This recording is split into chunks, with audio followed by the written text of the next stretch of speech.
Hi everyone, I'm Dave Mulvan. I'm here with Mike Godwin. We're in our new set today. We saw ESPN was on their new set this week. Yeah, SportsCenter was on a new set, so we decided to get one. So, and you know, SportsCenter is who we compete with. So we saw they had a new set this week, so we decided, hey, we're just gonna get a bigger one, go outside. See, we're just being one with nature for today, for our video. Mike, how you doing today? Doing good. It's a little hot out here. Good. Yes, it is. Sun might be in the eyes, might be squinting, but the old studio is just too small for this week. Right. Especially for how big the faculty's performance was. Exactly. Mike, let's get started. Free agent squad for skills that kills. Double overtime thriller. Man. No, was it? No, it wasn't. No, it wasn't. This one wasn't. Wrong game. There was a couple this week, though. Yes, there was. A couple double overtime thrillers. Free agent squad just might as well have been. Squeaked out a win 64-62. Free agent squad with a couple pickups. Yeah. They pick up Kenny, who's a former BDivision player. Mike Kelly, I think they picked up. Okay. And Kenny Bermudez, right? I just said that. Oh, I didn't hear you say Kenny. Well, let's get started. We have, first off, Jeff Walters, perfect for the game. 4 for 4, 1 for 1 from 3. Do you think that's right? It's got to be. It's got to be. Because it was Evan was on the game? No, it was Rudy. Rudy? Wow, they could be off by 1 or 2 then. 9 points. Is Jeff Walters the best two-sport athlete we have in the Hack Adult Basketball League? He's got to be. I mean, he's perfect from the field. He's top 5 in all the categories in Hack Adult Wiffle Ball. So he's got to be the best two-sport athlete. Now let's look. Greg Hernandez had 15 points. Stephen David continues to be, in my opinion, their best player. Yes. 19 points. 14 boards. Yeah, monster game for him. Troy Wiley, 9 points, 10 rebounds. I'm going to need a little more out of Troy. Yeah? Yeah, I think I need a little bit more out of Troy. If he makes 2 or 3 more of his shots, I mean... 4 for 12, not acceptable. It was an off week. We look down at skills that kills. Monte Taylor, 23 points. Chris Moore, 17. And... excuse me. And Nick Alessandrini, 10 points. So, they almost had it, Mike. They almost had it. They did. But they did. Free agents is hot right now. They did, but they did. Free agents is about hot as it is outside right now. Yes. Next up, we have ACCB versus Catalina Wine Mixers. Am I reading this right? 20 points? Well, I was going to have to catch your chair for a minute. Almost fell right out of it. 20 points. We talked about this. We said ACCB was too athletic for Catalina. And it showed on paper. It showed, yes it did. And unlike the faculty, Catalina just settled for their roster at the deadline and didn't make any moves. Exactly. Got to take advantage of that deadline. ACCB, Vinny Harvey, 18 points, big game for him. Tavon Moore, 21 points, and Tommy Williams, 12 points. That's all they needed, those 3. Three-headed monster right there. Yeah. Yep. Now we look at Catalina. Kurt Phillips, 18 points, 9 rebounds, very good game for him. John Radowski chipped in 10. 7. Now, they've played a couple games together. They obviously did good against the faculty. Faculty didn't have any big guys outside of Terrell. Right. Because you can't consider Jeff Lawson a big guy. Nope. So they went up against a team that's more athletic and has a little bit more size, and this is the result you get. That's the result. I mean, there's not much else to say about it. Yeah. Dan Schultz, no show.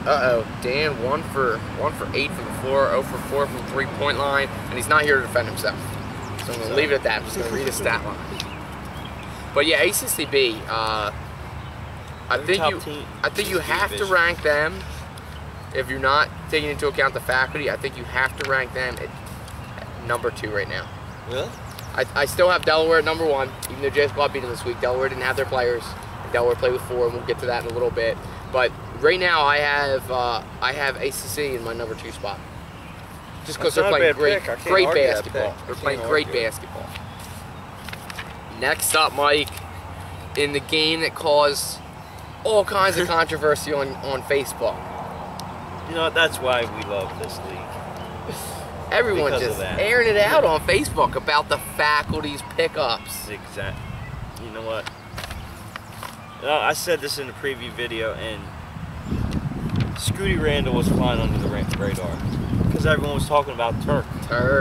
Turk, our new big man / point guard. He does it all for the / faculty. voice of the team. He does it all for the faculty. He does it all. 6'8". I think I'm going to interview him after next week's game. All right, we can do that. If he's okay with it. I did, make sure he's okay with it. Team Doc. This is probably one of the best games I've seen, maybe ever in the BDivision. Yeah. It felt like it was. It felt like game. it was like a good A-Division game. Right. So, but I mean, when you put players out there like Scooty and Turk, and then you add Chris to the team as well, and then you have your role players like Mark London and Paul Mulvena, and then this just even frees up Mike Bird to do whatever he wants to. 15 points for him. Mark London's back to being the old Mark London. I don't know when you surround Mark with all this talent, I don't know where he goes. He disappears. He likes to be the GM. Yeah, and you know what? He did a great job with his pickups. He did too. He was sitting there, he kept saying, Dave, he's like, all these teams are making moves. He's like, we need more size. And man, did he get us more size. Yes, he did, but now we can stop listening to him about the whole All-Star thing because the old Mark's back.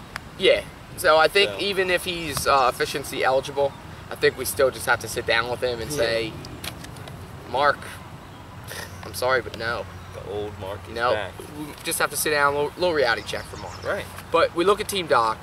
Gavin, 15 and 10, good game for him.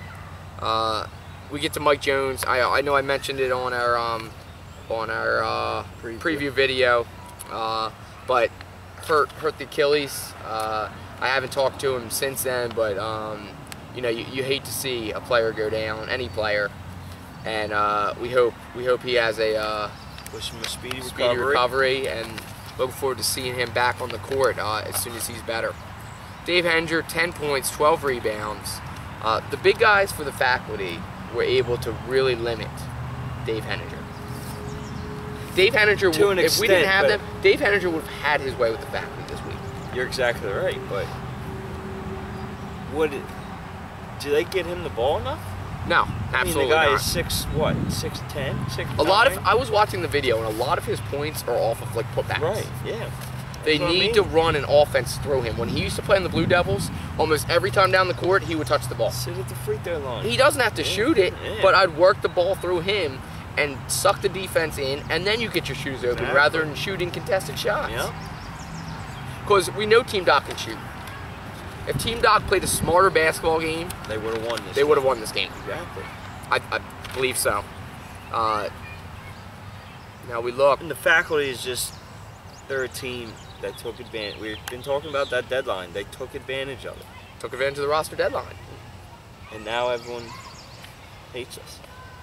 Well, no, I mean, it's kind of like the Miami Heat when they added the big three. Yeah, we added the big three. We had the huge three. Yeah, the huge three. 6'8". Yeah. 6'6". Mark London is making moves. Is that the only reason we brought Mark on our team?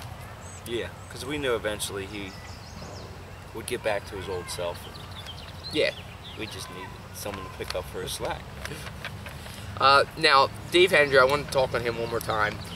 I told you I was going to play above the rim this week. I decided not to. We had enough guys that could play above the rim. As you can see in the highlights, Mike Bird dunking it. Right. But when I was in for the minute and 15 seconds, I took complete advantage of it. I got a layup, and I think I went up for the layup, gave Dave a little point. He tried to block it. I kind of just played a little cat and mouse with him. Let him get real close to it, but not quite get it. Came out, he said, Dave, I almost had that. I said, well, you did, almost. Right? Almost. Oh, almost. Alex Bianchi, 9 points, 3 of 6 from 3. Pete, 11 points, and Allen.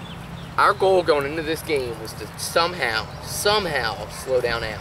We, instead of picking up Teron Lue, is what the Lakers did back in 01. They picked up Lue to chase around. Instead, we went the other direction and picked up players that could contribute to our team. Exactly. So that's how the faculty does it. Next up, we have Elite versus Monstars. We knew Elite was going to dominate this game. Yes. Monstars, they only have that one win on the season. It's from a forfeit. And they ran into a very, very tough Elite squad, especially with Anthony Waters dropping 36 points. 36, Mike. Antonio Holly's back, 19 and 10. 19 for him? Yeah, 19 and 10. Look at that. He used to be an assist guy. No assist. We're just going to blame him on the scores table. He had to have at least a half an assist or something. He had 9 assists. Oh, I'm sorry. I'm looking at the wrong column. We have a near triple-double. Oh, man. You know what? Don't even talk about it. He missed a triple-double by 1 assist. 1 assist. 1 assist. I can't believe it. I'm a little upset with him now. Antonio, I mean, tell him to step his game up. Coming off a broken ankle, I need a little more out of him. So he's more. I don't even want to talk about it. He's just a double-double this week. Just a double-double. We see plenty of them. Troy Madison added 14. Let's take a look. Let's take a look at Monstars. Mike, what do they need to do to get better? They need another scorer. It's too late now. I know. Too late for that. I know. I mean, what can they do with the roster that they have to get better? Well, Jose Rodriguez looks like he wasn't there, and he runs the offense for them. Okay. So, fair enough. Jamal McCrary. Same thing. Not exactly. McCray, 23 points. Jeff Martin, 13 points. Danny is a good three-point shooter. I need him to have more attempts. I need him to be in the 7 attempt range. It's his team. I need him to be in the 7 attempt range. Give me the ball. Danny, you just got to start chucking. That's all there is to it. Exactly. Next up, we have Pink Panthers versus Diamond State Warriors in what I would consider the shocker of the week. I wouldn't call it a shocker. I would. Pink Panthers is not showed. They just lost to the Fireballers past week. And not to take anything away from the Fireballers, are a 4-1 team. But as someone pointed out on the power rankings, that Diamond State Warriors hasn't played anyone. Oh, so you don't think Diamond State Warriors is as good as their record was? Is that what you're saying? I'm not saying that. I'm just saying they got to prove it. Okay. You know, they're missing one of their better players in Shaquille Blake, and that's got to hurt. Yeah.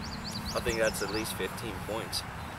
You know, Terrell McManus, is he still battling the wrist injury or hand injury? Who knows? I don't know. I mean, 1 for 7. You'd like to think so at this point.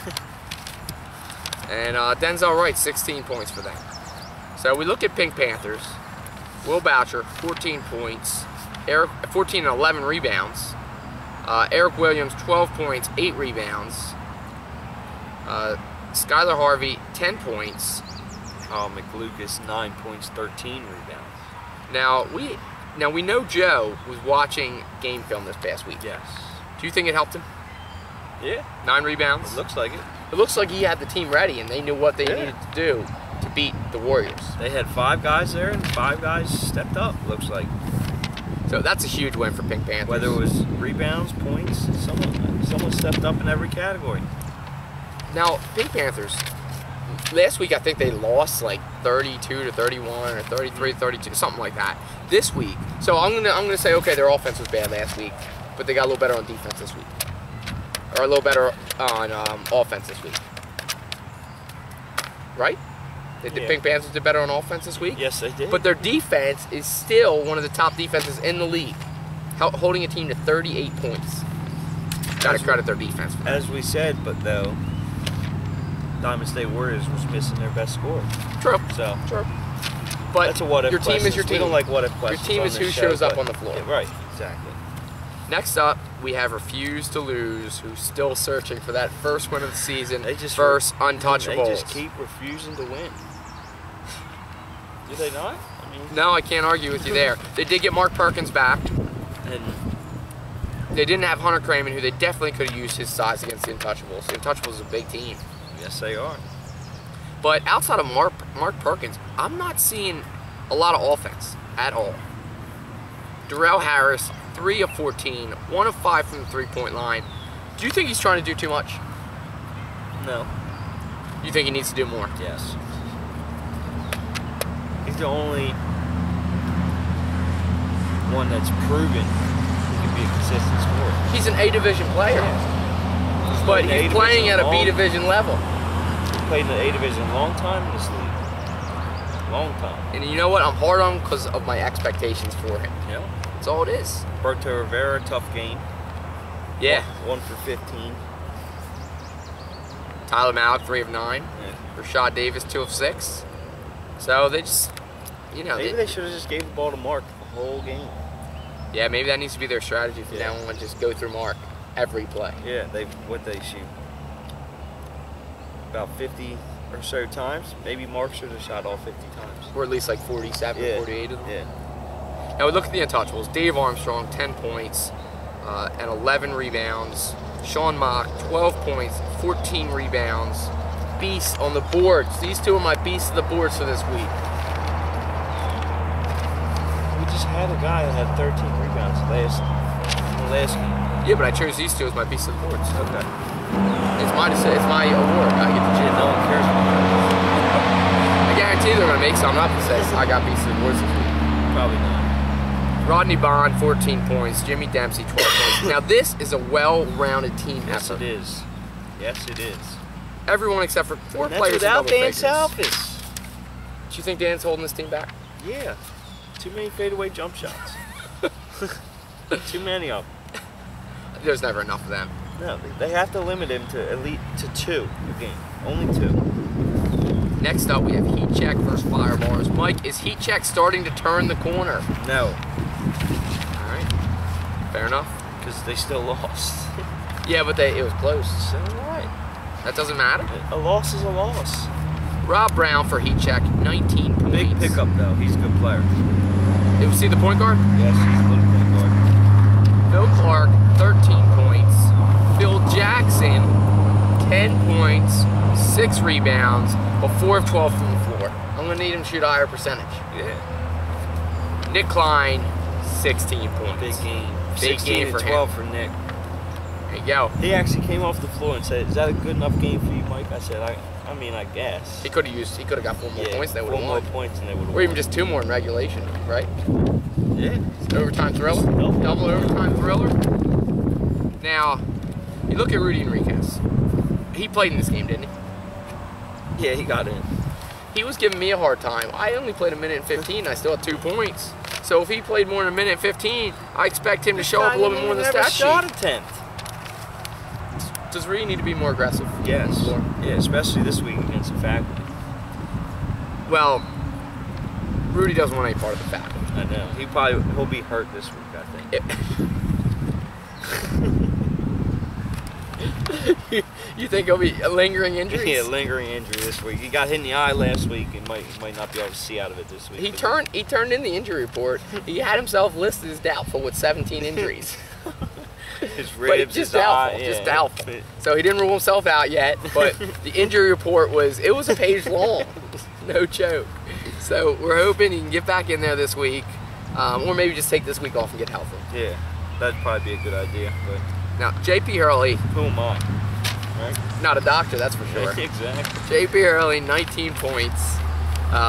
Brahim Riley, 14 He told us not points. to short him on his rebounds this week, and he got 15 of them. You know what? I think we might have gave him 1 too many. Yeah. He's more of a 14 Yeah. rebound guy. That's what I was thinking when I looked at the stats. I said 15. It was probably Rudy's rebound. Rudy should have had that week rebound. Rudy probably wasn't in the game. He was injured. Do you think Brahim Riley next week against the faculty is going to have that kind of an impact? No. Faculty's just too good now. Does he want any part of Turk? I don't think anyone does.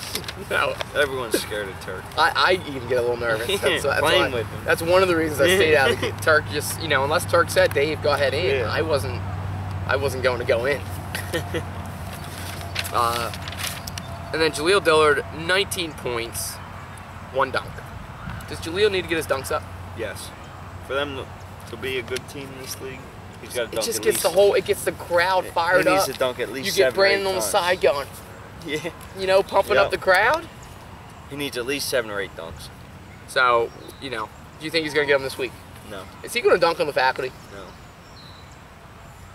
Anything you say about the faculty, I'm just going to say no. Because the faculty took advantage of the deadline. That's right. We're now the best team in this league. Maybe all of basketball.